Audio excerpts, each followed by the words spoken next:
नमस्कार, Ashoka news 24 YouTube channel पर आप लोगों का स्वागत है।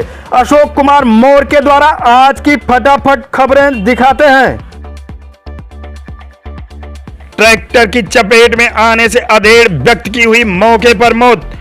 गोपीगंज कोतवाली क्षेत्र के अंतर्गत रायपुरी गांव स्थित गोपीगंज डेरवा मार्ग पर ट्रैक्टर की चपेट में आने से साइकिल सवार अधेड़ की मौके पर हुई दर्दनाक मौत। घटना के बारे में बताया जाता है कि भवानीपुर गांव निवासी लौधर यादव 55 वर्ष रविवार को देर शाम साइकिल से काम करके घर वापस लौट रहे थे कि जैसे ही रायपुरी गांव के सामने पहुंचे, इस दौरान पीछे से आ रही टेंट का सामान लदे ट्रैक्टर की चपेट में आ गए और मौके पर ही अधेड़ की मौत हो गई। घटना की सूचना मिलने पर परिजन व पुलिस मौके पर पहुंच गए, जहां परिजनों का रो रो कर बुरा हाल रहा। वहीं पुलिस ट्रैक्टर चालक व ट्रैक्टर को कब्जे में लेते हुए शव को पोस्टमार्टम के लिए भेजकर अग्रिम विधिक कार्रवाई में लगी।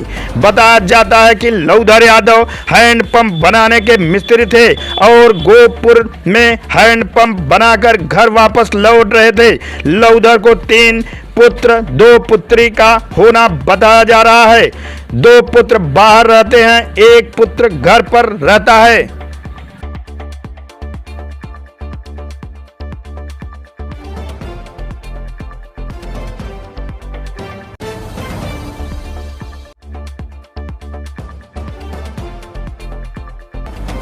मैं आपका ये बताए क्या घटना हुई है? यहाँ पे हम घर के आ रहे थे, आई तो मेरे भाई फोन किया कि ऐसे ऐसी बात है, तो हम खेत भर के वहाँ भरते थे, वहाँ भी चले आए। यहाँ देखिए मेरे भीड़ लगा हुआ है, हमारे भाई आए थे तो उन्हें दिया गया, तो अभी के वहाँ आ रहे हैं। तो क्या हुआ है इस घटना में? मतलब ट्रैक्टर की चपेट में आए, क्या हुआ है? ट्रैक्टर की चपेट में आए हैं। तो क्या हुआ, घायल है कि क्या? खत्म हो गए। खत्म हो गए। क्या करते थे? हैंडपंप बनाते थे, हैंडपंप मिस्त्री थे। घर जा रहे थे? घर मिस्त्री खोले थे, चपाकल बना के बस घर ही जा रहे थे।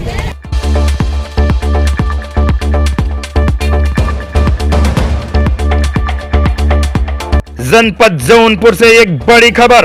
जनपद जौनपुर लाइन बाजार थाना क्षेत्र के बालू मंडी के पास जिले के इलेक्ट्रॉनिक चैनल के पत्रकार देवेंद्र खरे को मोटरसाइकिल सवार बदमाशों ने हमला कर गोलियों से घायल कर दिया। सूचना मिलते ही तत्काल देवेंद्र को जिला अस्पताल ले जाया गया, जहां वह खतरे से बाहर हैं। प्राप्त जानकारी के अनुसार रविवार को रात्रि लगभग 6:30 बजे देवेंद्र अपने कार्यालय से बाहर अपने मित्र के साथ बैठे थे, तभी मोटरसाइकिल पर सवार 2 बदमाश आए और असलहे से फायरिंग शुरू कर दिए।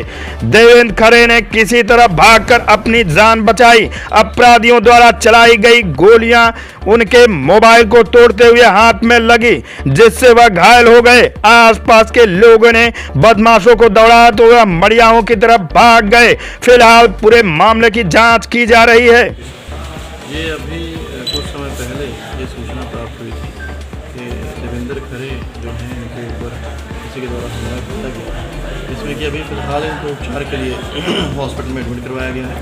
और बाकी हमारी टीमें जो हैं अभी मौका मुआयना किया गया मेरे द्वारा भी और हमारे एसपी सिटी CO सिटी द्वारा भी, और फिलहाल जो विक्टिम हैं उनसे भी बात की गई है। बाकी टीमों को इसमें लगाया गया है, इसको जल्दी से जल्दी वर्कआउट किया गया। इन्होंने भी ये जो साहस किया है उनके विरुद्ध कठोरतम कार्रवाई की जाए।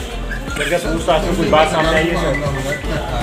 पूछताछ में क्या मतलब? पूछताछ में कुछ बात सामने आई है सर? नहीं, अभी जो विक्टिम हमसे बातचीत की गई है तो उसको ये पर्पज़ था कि किसी प्रकार के कोई ऐसा क्लू जो मौके पे घटनाक्रम से हुआ, तो जो फिलहाल बातचीत की गई है और जानकारी जुटाई जा रही है, टीमों को लगाया गया है, इसको बहुत जल्दी से वर्कआउट किया जाए।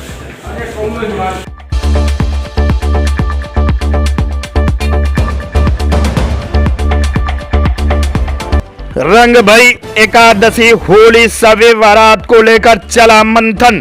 थाने में रविवार को हुई शांति समिति की बैठक। होलिका दहन व शबे बारात एक दिन प्रशासन के लिए बड़ी चुनौती। गोपीगंज नगर स्थित थाना परिसर में रविवार को शांति समिति की बैठक आयोजित की गई। बैठक में रंग भरी एकादशी होली व शबे बारात पर्व को लेकर मंथन किया गया। बिजली पानी साफ सफाई के साथ पर्व और त्योहार त्योहार को सकुशल संपन्न कराने में सहयोग की अपेक्षा के साथ शांति समेत व्यवस्था सुनिश्चित रखने का आह्वान किया गया। एडीएम शैलेंद्र मिश्र, अपर पुलिस अधीक्षक राजेश भारती, उप जिलाधिकारी अश्वनी पांडे, क्षेत्राधिकारी प्रभात राय की मौजूदगी में हुई बैठक में रंग भरी एकादशी, शब-ए बारात व होली शांतिपूर्वक मनाए जाने का आह्वान किया गया। होलिका दहन व शब-ए बारात एक ही दिन होने के कारण विशेष सतर्कता बरतने की हिदायत दी गई। अधिकारियों ने कहा कि गोपीगंज नगर में हमेशा गंगा जमुनी तहजीब और भाईचारा देखने को मिला है। कहा कि आशा है कि नहीं पूर्ण विश्वास है कि पर्व को शांतिपूर्वक सौहार्द के साथ मनाए जाने में सबका सहयोग मिलेगा। नगर में जलाए जाने वाले होलिका को लेकर भी वार्ता की गई।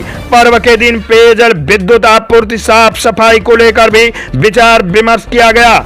इस मौके पर अधिशासी अधिकारी अमिता सिंह, उपखंड अधिकारी ईश्वर शरण सिंह, जेई संत कुमार राय, रमाकांत गुप्ता, प्रहलाद दास गुप्ता, सरवर खान, श्रीकांत जायसवाल, सिराज अख्तर, अफरोज पप्पू, रामकृष्ण खट्टू, दीपक मोदनवाल, राजेंद्र पुष्कार, मोहित उमर, अश्विनी अग्रवाल, शरद पांडे, दीपू पांडे व अन्य लोग मौजूद रहे।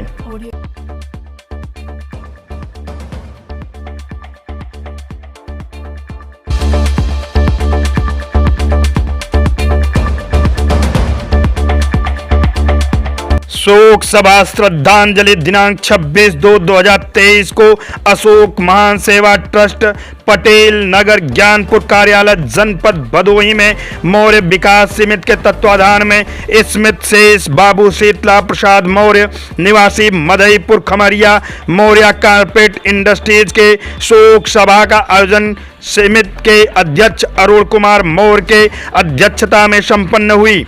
शोक सभा में तथागत महात्मा गौतम बुद्ध जी के प्रतिमा के समक्ष बुद्ध वंदना, त्रिशरण स्मित शेष बाबूजी के चित्र पर माल्यार्पण एवं पुष्प अर्पित करते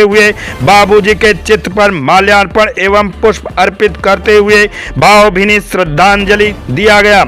अरुण कुमार मौर्य ने बाबूजी के जीवन पर प्रकाश डालते हुए उनके द्वारा सामाजिक राजनैतिक योगदान को नम आंखों से याद कराया। उनका मौर्य समाज सदैव ऋणी रहेगा। बाबूजी ने मौर्य विकास समिति का 8 वर्षों तक निवर्तमान अध्यक्ष के पद पर रहे।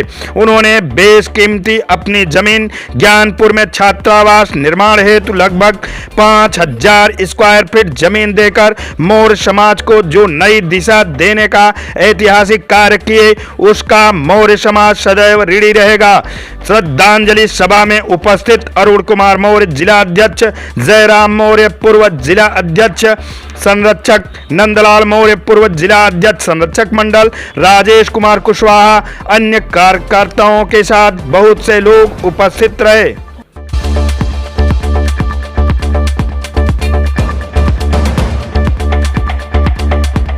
निरंकारी मिशन द्वारा गंगा घाट पर चलाया गया सफाई अभियान। स्वच्छ जल स्वच्छ मन कार्यक्रम के तहत चलाया गया अभियान। मिशन द्वारा पूरे देश में एक साथ चला अभियान, की गई साफ सफाई। गोपीगंज कोतवाली अंतर्गत डीग विकासखंड के रामपुर गंगा घाट पर स्वच्छ जल स्वच्छ मन के तहत निरंकारी मिशन की ओर से साफ सफाई की गई। पूरे देश में एक साथ चलाए गए अभियान के दौरान रामपुर घाट पर पहुंचे मिशन के सेवादार 4 घंटे तक घाट व आसपास के क्षेत्र में विधिवत साफ सफाई की गई। मिशन से जुड़े पुरुषों के साथ महिला सेवादारों ने भी जमकर पसीना बहाया और विधिवत साफ सफाई की गई। साफ सफाई के साथ जुटे कूड़े का सेवादारों ने उचित स्थान पर निस्तारण किया। मिशन के संत बाबा हरदेव सिंह की जयंती पर प्रतिवर्ष 23 फरवरी को मिशन द्वारा स्वच्छता अभियान चलाकर सार्वजनिक स्थानों पर साफ सफाई की जाती रही है। इस वर्ष माता सुदीक्षा जी के निर्देश पर स्वच्छ जल और स्वच्छ मन के तहत पूरे देश में स्वच्छता अभियान चलाया गया। उसी क्रम में रामपुर गंगा घाट पर अभियान चलाकर साफ सफाई की गई। सुबह 8 बजे मिशन से जुड़े बड़ी संख्या में सेवादार घाट पर पहुंचे, जहां विधिवत साफ सफाई की गई। सफाई के उपरांत निरंकारी भवन पूरे शंभोशे में आयोजित साप्ताहिक सत्संग में लोग शामिल हुए। सत्संग के समापन पर लंगर जारी किया गया, जिसमें लोगों ने प्रसाद ग्रहण किया। सफाई अभियान में गोपीगंज, भदोही, इनारगांव, ज्ञानपुर के मुखी व अन्य पदाधिकारियों के साथ महिला और पुलिस सेवादार शामिल रहे, जिसमें प्रमुख रूप से गोपीगंज के मुखी लालजी, विभूति नारायण सिंह, शिव मोहन, राजेश, राकेश, रमाशंकर, विजय कुमार आदि के साथ बड़ी संख्या में मिशन के लोग शामिल रहे। आज एक सफाई अभियान में हमारे सदगुरु बाबा हरदेव सिंह महाराज की प्रेरणा पाकर के हम सभी लोग पहले 23 फरवरी को सफाई अभियान में हम हिस्सा लेते रहे, जो बाबा जी का जन्मदिन भी रहा, और फिर वही एक सिलसिला बना कि निरंतर ही हर बरस हम सफाई के कैंप करते आए हैं। ऐसे ही खबरों को पाने के लिए हमारे चैनल को सब्सक्राइब करें। फिर मिलते हैं अगले समाचार के साथ, तब तक के लिए नमस्कार।